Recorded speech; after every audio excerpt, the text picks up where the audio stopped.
fans if it feels weird seeing the longtime Packer and future Hall of Famer donning a different hue in the NFC North, you may not be alone. It was different.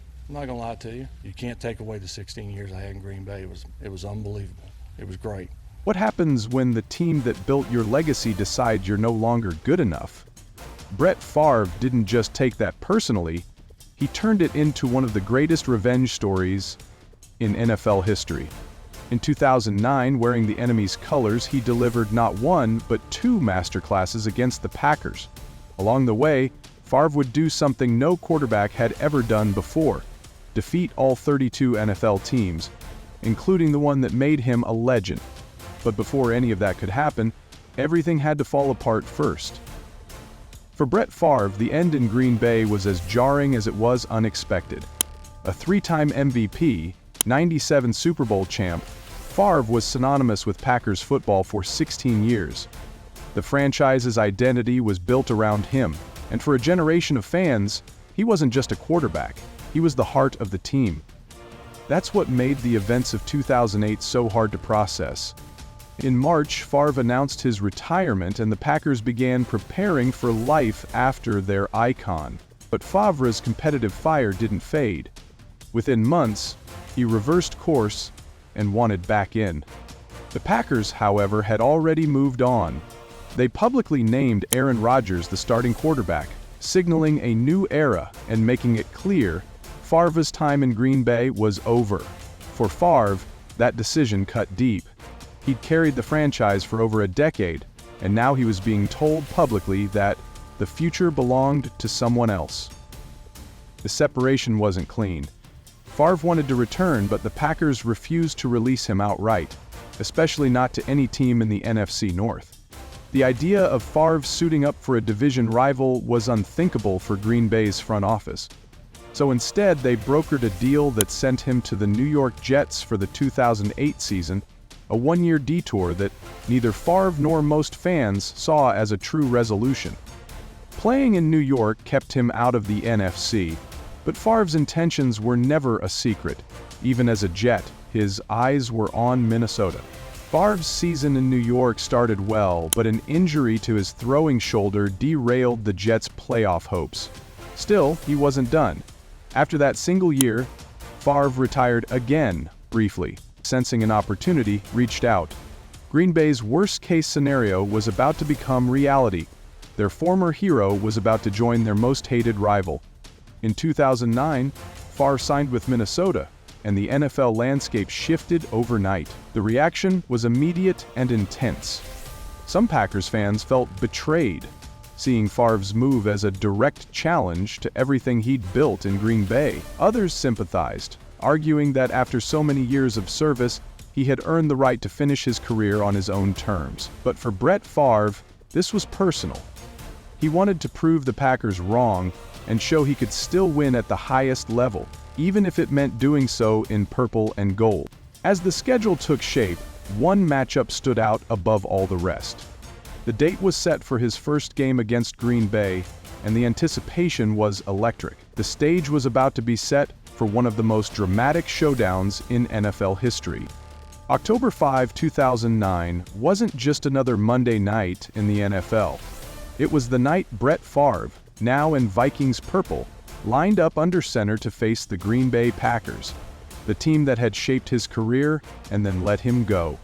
The entire football world tuned in, eager to see if Favre could truly turn the page and deliver against his old team under the brightest lights. This was the matchup that fans and media had circled since the moment Brett Favre signed with Minnesota, and the tension was thick even before kickoff. Favre's entrance onto the field in purple and gold said it all. The sight felt surreal for everyone watching: Packers fans who had idolized him, Vikings fans hoping he could be their missing piece, and even neutral viewers who just wanted to see if he still had it.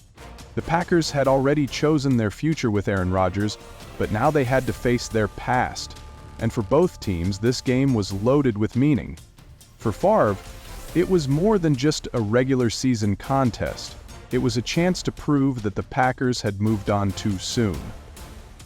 From the first snap, Favre showed he was ready for the moment. He directed the Vikings offense with confidence, making crisp, calculated throws, proof he hadn't lost an ounce of precision. The Packers' defense tried to rattle him, but Favre's poise was unshakable. Each completion seemed to carry extra weight, as if he was reminding everyone why he'd been the face of Green Bay for so long. He took what the defense gave him, moved the chains, and kept the Vikings in control. The crowd's energy, the national spotlight, and the personal stakes all seemed to sharpen his focus.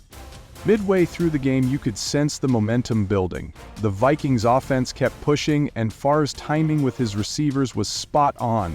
He picked apart the Packers' secondary, finding tight windows and making big throws when it mattered most.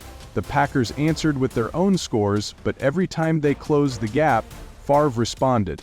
The game never felt out of reach for Green Bay, but Favre's command kept the Vikings a step ahead. Then came the stat line that would define the night. Favre finished with 271 passing yards, 3 touchdowns, and 0 interceptions. That last number was especially significant. Favre's gunslinger style had always come with the risk of turnovers, but on this stage, he played mistake-free football. It was a clinical performance, and each touchdown seemed to underline the message. He could still outplay anyone, even the team that thought he was finished.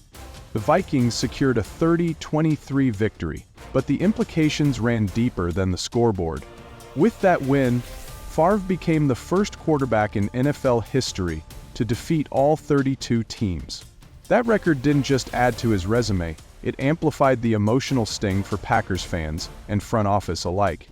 This wasn't just a win for Minnesota, it was a personal milestone for Favre, a moment that cemented his legacy in a way only this matchup could. As the final whistle blew, Favre didn't celebrate with wild gestures or taunts. He shook hands, exchanged a few words with former teammates, and walked off the field, knowing he'd answered every doubt. The performance was a statement, not only to the Packers but to the entire league, that he could still deliver when it mattered most. But the story didn't end here. The next chapter would bring even more intensity as Favre prepared for a return to the place where his legend began. The anticipation for his first game back at Lambeau Field was already building, and the lines between hero and villain were about to get even blurrier. In Week 8 of the 2009 season, all eyes turned to Lambeau Field. Brett Favre, who had once been the face of the Packers, returned as a Viking for the first time. This wasn't just a divisional game on the schedule, it was a moment layered with history, emotion, and unresolved tension. The stadium was packed, and you could feel the anticipation in the air as Favre, now wearing purple, walked onto the field he had called home for 16 years. The roar of boos hit him before kickoff. Lambeau had turned its back. For some Packers fans, this was a betrayal that cut deeper than any defeat. Others, even as they booed, couldn't forget the years of hope and excitement Favre had brought to Green Bay. The atmosphere was charged with a mix of anger, nostalgia, and a grudging respect. But if Favre noticed, he didn't let it show. His focus was absolute, his body language unshaken as he warmed up and took his place behind center. From the opening drive, Favre made it clear he wasn't rattled by the noise or the stakes. He ran the Vikings offense with the same confidence and precision that had defined his career. Quick drops, sharp reads, and passes that threaded through the Packers' defense. Favre looked like he was in complete control. The Packers' defense tried to pressure him, but he responded with poise, finding his receivers in tight windows and refusing to force throws. Each snap seemed to add to the tension, as if the crowd was waiting for him to falter, but he didn't. As the first half unfolded, Favre kept the Vikings moving down the field. He read the coverage, adjusted protections, and delivered passes where only his receivers could catch them. The Packers tried to keep pace, but Favre's command of the game left little room for error. His throws were crisp, his decision-making fast, and he showed no signs of letting the moment get too big. The Vikings' offense kept piling on points, and the Packers were left chasing. By the end of the game, Favre's stat line told the story. 244 passing yards, 4 touchdowns, and 0 interceptions. The Vikings walked away with a 38-26 win, completing the season sweep of Green Bay. He'd now beaten Green Bay twice that year, both times without an interception.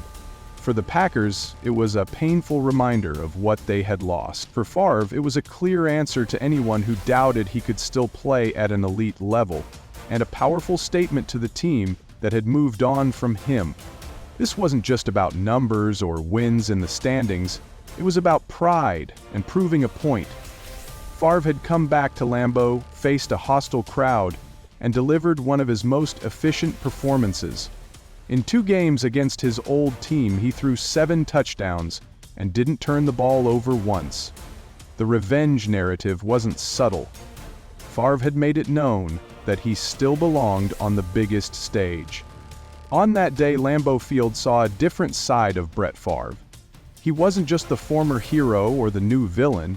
He was a competitor determined to control his own story, no matter the setting or the reaction. And as the dust settled, it was clear that this chapter in Favre's career would leave a mark on the rivalry, the franchise, and his legacy for years to come. What drove Favre through all of this wasn't just a desire to win games. It was something deeper, a need to reclaim his place and prove, once and for all, that his football journey would end on his own terms.